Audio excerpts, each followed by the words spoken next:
emotional stress has been the biggest impact for me. The constant worry, the hamster wheel that just keeps spinning. When is my money going to run out? That's when the what ifs become a reality. What we have, me and my husband have in savings, is going to be gone. How am I going to buy diapers, pay for daycare, make car payments and pay my mortgage, pay for gas so I can get to a job that's not paying me right now? We're here joining federal workers and federal contract employees, and our message is very simple: open up the government. Since 1995, the FAA has been the most shut down agency in the government. We are shut down with every appropriations shut down. Very roughly, 1,000 federal workers on our campus are without pay, including half of my union. Very roughly, 1,000 federal workers are furloughed without pay, including half of my union. Very roughly, 1,000 contract workers are laid off without pay and will never get back pay. There is no reason to have had a shutdown. There is no reason to hold federal employees hostages in a negotiation. I've had the chance to speak to some of them, more than 5,000. I thought it was originally 5,000. It's closer to, when I looked at the numbers, to closer to 7,000. All of them are public servants who do important work for our state and for our nation. They're Coast Guards men and women protecting our seas, IRS workers getting our refunds out the door, air traffic controllers and TSA workers keeping our skies safe, innovators testing new technology at the FAA Hughes Technical Center.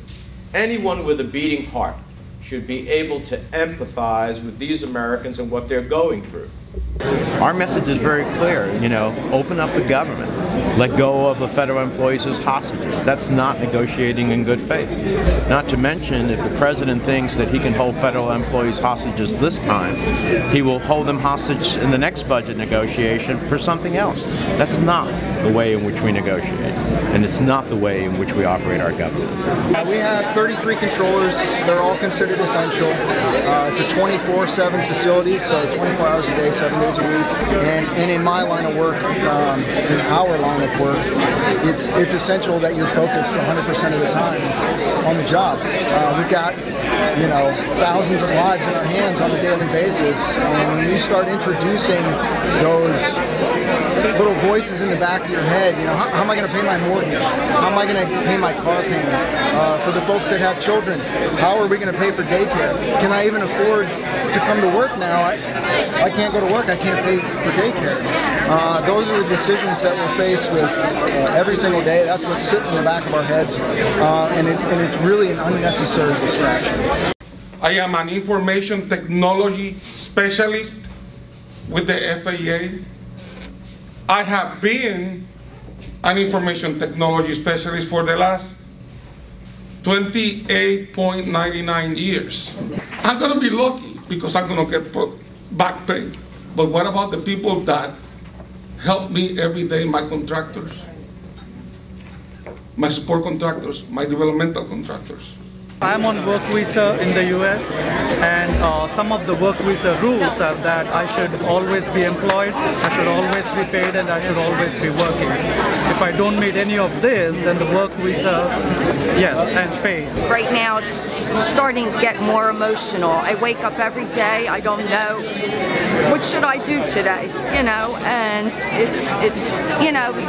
it's going to get tough paying bills.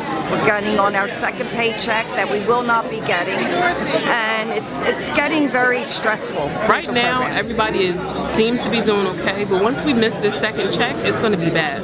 I'm a 2-income household, so I'm okay, but soon it's not going to be okay. I mean, I can't keep missing paychecks.